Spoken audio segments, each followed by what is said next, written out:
जमशेदपुर पूर्वी की विधायक पूर्णिमा साहू ने नारी शक्ति वंदन अधिनियम 2023 को देश के लोकतांत्रिक इतिहास में ऐतिहासिक कदम बताते हुए कहा कि इससे भारत का लोकतांत्रिक चेहरा बदलेगा और महिलाओं की भूमिका और मजबूत होगी। रविवार को जमशेदपुर परिषदन में आयोजित प्रेस वार्ता में विधायक पूर्णिमा साहू ने कहा कि नारी शक्ति वंदन अधिनियम महिलाओं को केवल नीति की लाभार्थी नहीं बल्कि नीति निर्माता बनाने का मार्ग प्रशस्त करता है। उन्होंने बताया कि सितंबर 2023 में पारित इस संवैधानिक संशोधन के तहत लोकसभा, राज्य विधानसभाओं और दिल्ली विधानसभा में महिलाओं के लिए 1/3 सीटों का आरक्षण सुनिश्चित किया गया है, जिसमें अनुसूचित जाति और अनुसूचित जनजाति वर्ग भी शामिल है। उन्होंने कहा कि महिलाओं का राजनीतिक सशक्तिकरण केवल प्रतिनिधित्व का विषय नहीं, बल्कि देश के भविष्य की दिशा तय करता है। वैश्विक स्रोत का हवाला देते हुए उन्होंने बताया कि महिलाओं की भागीदारी बढ़ने से अर्थव्यवस्था मजबूत होती है और समावेशी विकास को गति मिलती है।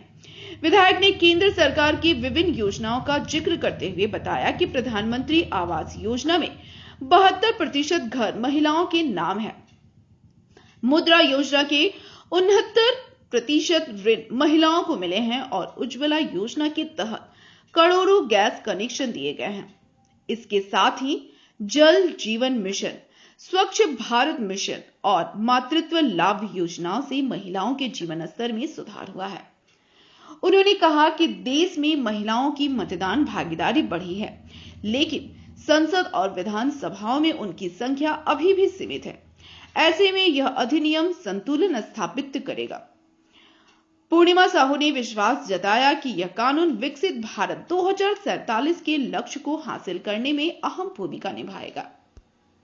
अहम भूमिका निभाने का काम करती है। अगर आप वोटिंग भी देखेंगे तो वोट भी पलटने का काम हमारी महिला शक्ति के हाथों में है। तो ये सभी चीजें हैं जिस प्रकार से महिला अपनी भागीदारी सुनिश्चित कर रही है।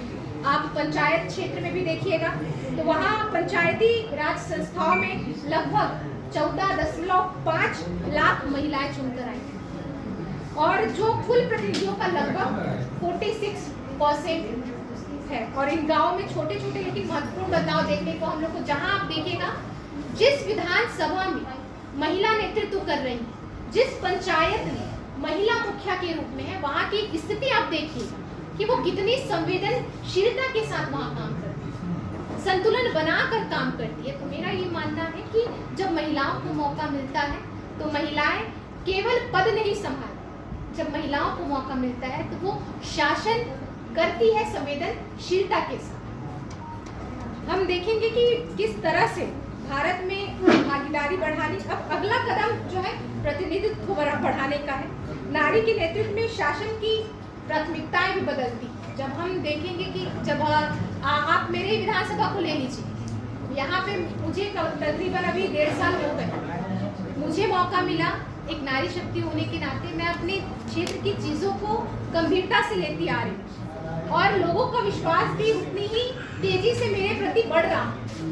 और अगर हम आगे की बात करें तो महिला नेतृत्व वाले भारत का अगला अध्याय, पिछले दशक में जो है 32 करोड़ महिलाओं के बैंक खाते खुले, मुद्रा योजना के तहत 68% ऋण महिलाओं को मिले, 10 करोड़ महिला स्व सहायता समूह से जुड़ी, शिक्षा, स्वास्थ्य, आपके शैक्षणिक क्षेत्रों में महिलाएं की भूमिका बढ़ी, लगातार बढ़ोतरी हुई। तो ये निष्कर्ष निकलता है इन सभी चीजों को देखते हुए कि महिलाओं को केवल लाभार्थी ना समझा जाए। महिलाओं को अब तक देखा जाता था कि सरकार योजना देती थी और महिलाएं उन योजना का लाभ लेने का काम करती थी। अब महिलाएं, अब की स्थिति बदल रही है। अब महिलाएं केवल योजनाओं का लाभ नहीं लेंगी, अब महिलाएं नीति निर्माता बनेंगी। और जब नीति निर्माता बनेंगी तो वो अपने फैसले जो हम अपने महिलाओं के जीवन को प्रभावित करते हैं, ऐसे फैसलों पर उनका आवाज बुलंदी से नजर आएगी।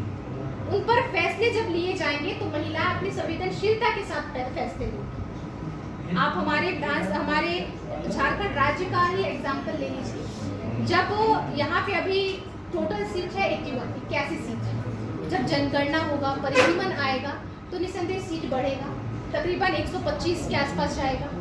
तो अगर इसमें से आधा सीट, अगर 40 सीट भी महिलाओं के लिए आरक्षित हो जाती है, तो आप सोचिए वहां पे सदन में महिलाओं की जो भूमिका रहेगी और जो सदन से जो रिजल्ट निकल कर आएगा वो महिलाओं के पक्ष में आएगा, महिलाओं की सुरक्षा के लिए आएगा, महिलाओं के जीवन स्तर को बढ़ाने के लिए आएगा। तो ये कह सकते हैं कि अब महिलाएं केवल लाभार्थी नहीं, अब महिलाएं नीति निर्माता बनेंगी, अपने जीवन के फैसले के साथ साथ अब वो राष्ट्र के फैसले लेंगी। और जिस तरह से महिलाएं अपने घर को संभालती आ रही है, समाज को संभालती आ रही है, अब वो राष्ट्र संभालने की बारी भी अब महिलाओं की आ गई है। जो हमारे यशस्वी प्रधानमंत्री आदरणीय श्री नरेंद्र मोदी जी के द्वारा जो ये नारी शक्ति वंदन अधिनियम पारित हुआ है, मैं इसका हृदय से खुले दिल से स्वागत करती हूँ और बधाई देती हूँ आदरणीय मोदी जी को कि उन्होंने हम महिलाओं के सशक्तिकरण के लिए ये अहम फैसला लिया।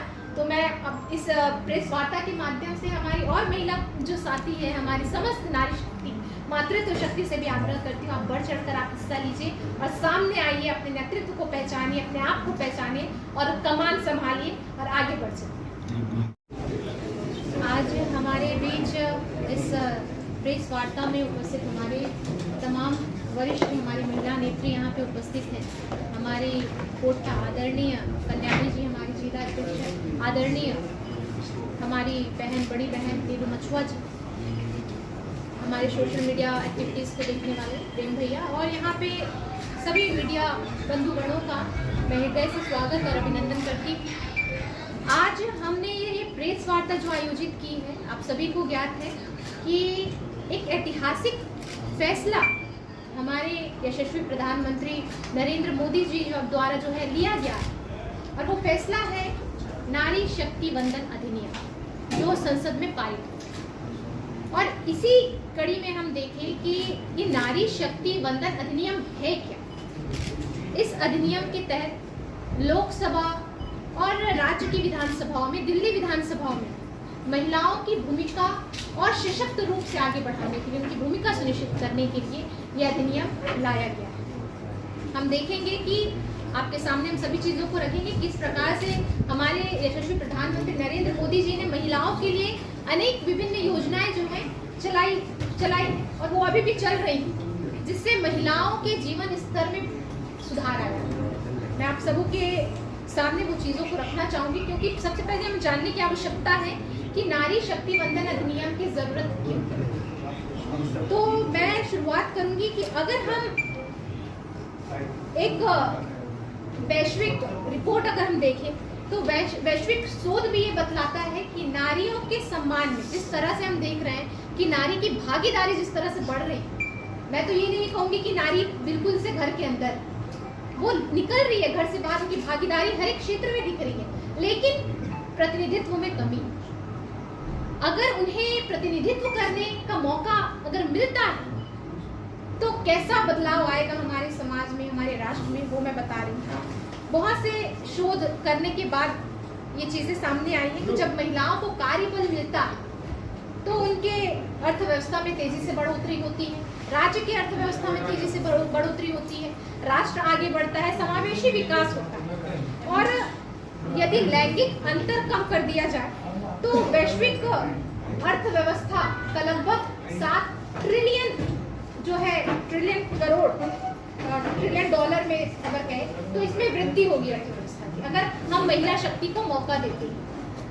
अब हम आते हैं कि किस तरह से हमारे यशस्वी प्रधानमंत्री ने महिलाओं के लिए जो योजना चलाई है उसका लाभ कितनी महिलाओं को अभी मिल रहा है।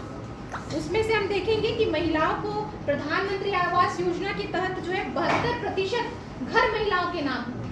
आप देखेंगे कि ग्रेजुएट महिलाएं STEM के माध्यम से ग्रेजुएट महिलाएं लगभग 43%। आप देखेंगे मुद्रा योजना के तहत 69% महिलाओं को जो है लोन दिया गया। आप देखेंगे कि स्टैंड अप इंडिया के तहत लगभग 84% महिला लाभार्थी। इसी की कड़ी में अगर देखा जाए कि कैसे मोदी सरकार ने योजना के तहत महिलाओं को बल दिया और महिलाओं की जिंदगी को सुधारा है, उसमें उज्ज्वला योजना देख लीजिए। उज्ज्वला योजना में 10 करोड़ LPG कनेक्शन महिलाओं को मिला, 10 करोड़ महिलाओं को मिला।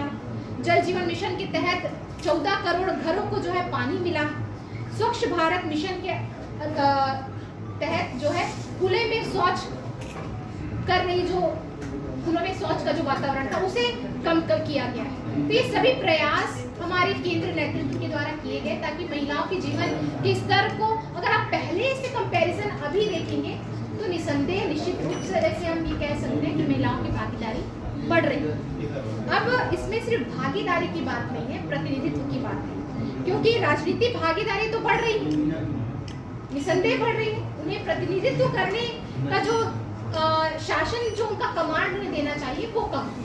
तो इस पे हम देखेंगे कि महिलाओं को ज्यादातर जब शासन दिया जाता है, और अभी वर्तमान युग कौन सा युग है, हमारा कलयुग है, यहाँ पे महिलाएं जिस तरह से हर एक क्षेत्र में अपनी भागीदारी, आज महिलाएं उद्योग भी चला रही है, आज महिलाएं अधिकारी भी है, आज महिलाएं स्कूलों में प्रोफेसर के रूप में है, आज महिलाएं ऑफिस में काम कर रही हैं। तो हम ये नहीं कहेंगे कि महिलाएं की भागीदारी नहीं है, महिलाओं की भागीदारी है। आप इससे भी तय कर सकते हैं जब मतदान का समय आता है, जब चुनाव का समय आता है, तो किस प्रकार पुरुषों के कंपैरिजन हमारी महिला शक्ति ज्यादा से ज्यादा वहां पे पाई जाती है। मतलब आपको ये एक उदाहरण के स्वरूप देखा जाए तो महिलाएं किस तरह राजनीतिक एरिया में जो है सक्रिय भूमिका निभा रही हैं। तो मैं ये निसंदेह कहूंगी कि महिलाएं किनारे में नहीं है, महिलाएं देश के केंद्र में है।